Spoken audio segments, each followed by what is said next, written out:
How's it going today, guys? Castillo Trading coming back to another VIP live stream. We are back in action, guys. It has been 4 months since our last live stream, but we are here. We are finally getting back into our weekly video series. Again, what's our weekly video series if you're new? Monday, we like to do live streams.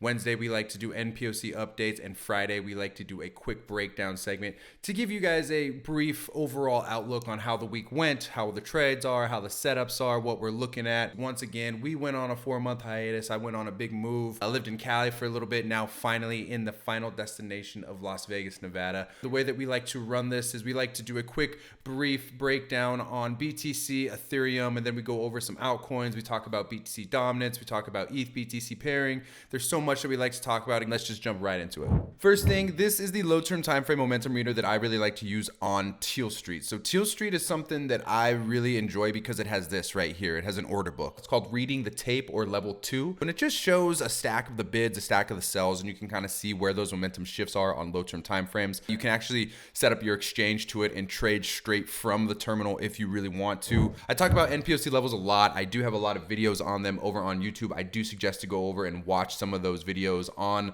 Castillo Trading YouTube or on my VIP members tab within tradewithcastillo.com, just so that you can kind of go and get a lot of information on how I like to trade, how I like to do things. We're just going to get into nPOC levels, going to go over our game plans. You know, the way that I like to do it, guys, is like to make a long game plan, a short game plan. So let's just kind of create some long and short areas right now. I'm not really willing to short this until we get up to this level here, and this would be kind of like a double top short situation that, you know, we're looking at. But again, this would kind of go off of what we were just talking about on having it start to range. Once it gets into upper limit of the range, that's where we like to short or take profits from lows. And so for our next long entry, I'm currently long. I'm willing to add long if I need to, but based off nPOC prints, right? Based off of what we see, I do think 82 gets front run, but we don't have anything until 82. So if you're not really willing to long anything before that, that would be our next long entry based on nPOC prints solely, right? This can change based on current ranges. This can change based off of what we see on the low-term time frames. So we have our long, we have our short, and this is what I'm talking about, being proactive about your setups or your game plans, right? You create the plan. We created this plan, right?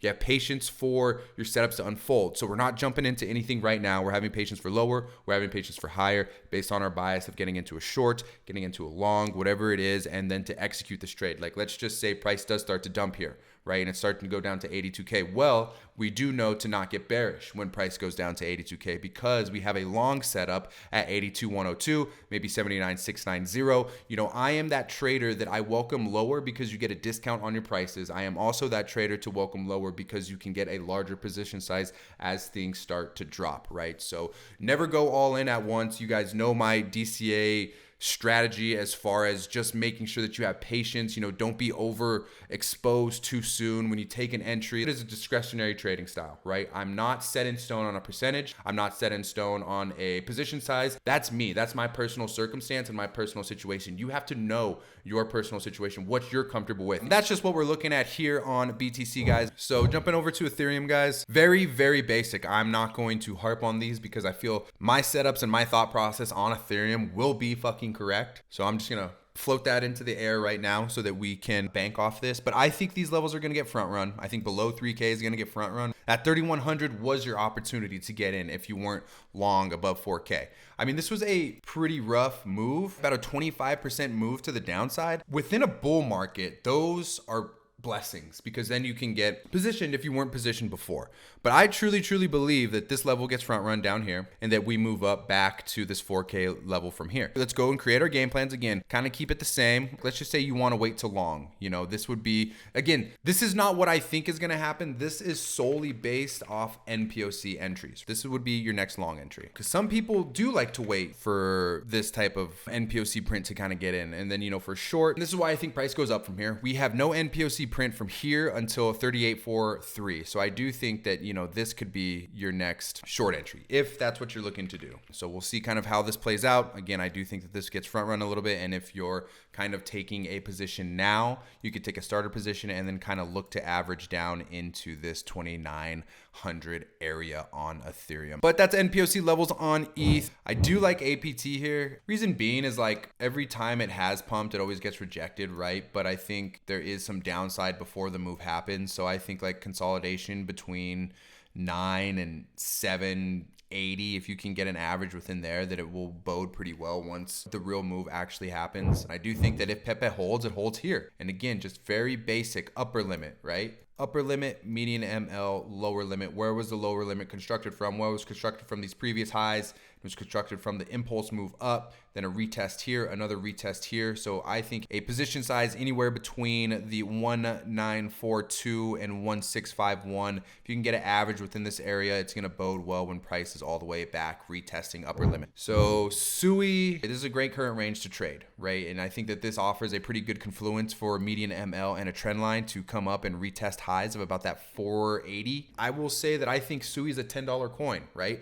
Does that mean to ape into everything here at 420? No. But I do think at a peak bull run status, SUI can get up to 10. This is a great breakout. If you just look at a naked chart on CRV, this is a great breakout level, and maybe it does retest, because we have this breakout here, maybe retest and then boom, higher. But we did want to see this 120 touch, which we got and rejected, right? So boom, what's next? Well, if we do hold and everything does start to continue like BTC and Ethereum, I think 157 is next. So CRV looks good. STX, this is a great play. I mean, it's so hard for me to kind of chase into this, but what I will say is based off of current environment, it is a decent buy. You can just throw a high term time frame range on this. What are we sitting at? Anywhere between this area is a decent bid. I think anywhere between 150 all the way down to 124, 120. Anywhere within this area is a good bid, because if we're back testing highs on STX, you're not worried if you got an entry at 153 or you got an entry at 121. You just know that you have been able to maximize that ROI and retest highs of about that 370. And this was a front run of $4. So that was brutal. I do think that it does go back and test $4. I actually will probably put this on my watch list, because I do think that this one gets great volatility just looking at it since back when it was created. Moves up, massive moves down. Got a little bit slow, obviously, in 2022, but man, this thing has some wicked movement. So STX, I think, is great for a move higher. ONDO, we'll look at ONDO. Again, this is a spot play for me. I'm not harping on this at all. 63 is my average. So right around these lows, I had a couple buys within this area, this first wick, and then the second one I averaged into, and then we had that nice move. Basic fucking TA, like I like to look at, boom, retest of these previous highs, boom, right there. Some stuff in hindsight is going to be so fucking obvious, it's going to hurt. I just think this is one of those ones, right? What else are you waiting for to buy on a play like this, right? It is down 37%.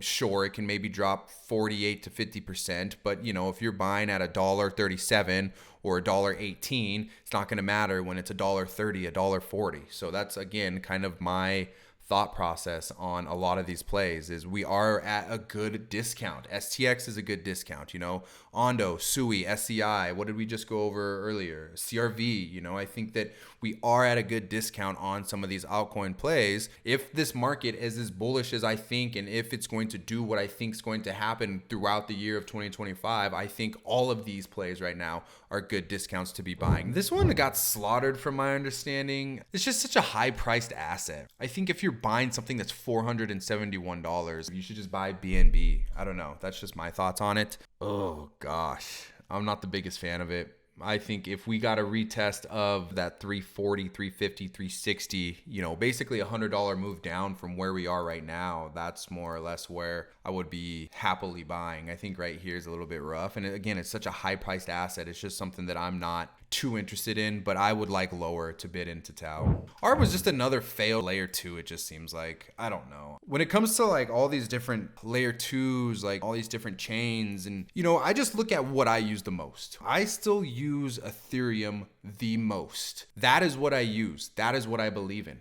I'm not a big believer in all of these other layer 2s. I just think that they're all like copy and paste, and not to say that they can't be successful, because yes, there's a lot of products that are successful. Doesn't matter. Just because one is successful doesn't mean others can't be successful. I am just not in the area to invest in this because I don't use it. I don't like Arbitrum. There was one platform I used where I had to bridge to ARB, and it was a pain in the ass. And so again, I just don't like it. I'm just not a user of it. I would never invest in this long term. It just kind of is what it is. But looking at technicals, I think it's a pretty good area to be bidding, right? Because you have this retest of this level. This could essentially be a deviation outside of a higher term time frame, and boom, retest of that. Could at least see median ML, probably argue median ML somewhere within here. So it could at least see like that 160 area. Again, I like all these at a discount, right? If you liked ARB at 120, you should love it at 70 cents, right? That's just my thought process by it. I think that it's a pretty decent play if you're looking at the high term time frame, longer term investment. As far as a short term time frame, I don't know. This could kind of like trickle for a little bit, you know, maybe into some Q1 before it has an extension higher or it gets any momentum higher, right? But decent play as well. I think XRP is just the retail's coin. This is what a lot of people look at. It can't hurt to look at it as well. I think it's such a shit chart. This is dog shit. Nobody wants to be fucking holding this. This is terrible. If you invested in this in 2018 and you bought at $1.50, you are now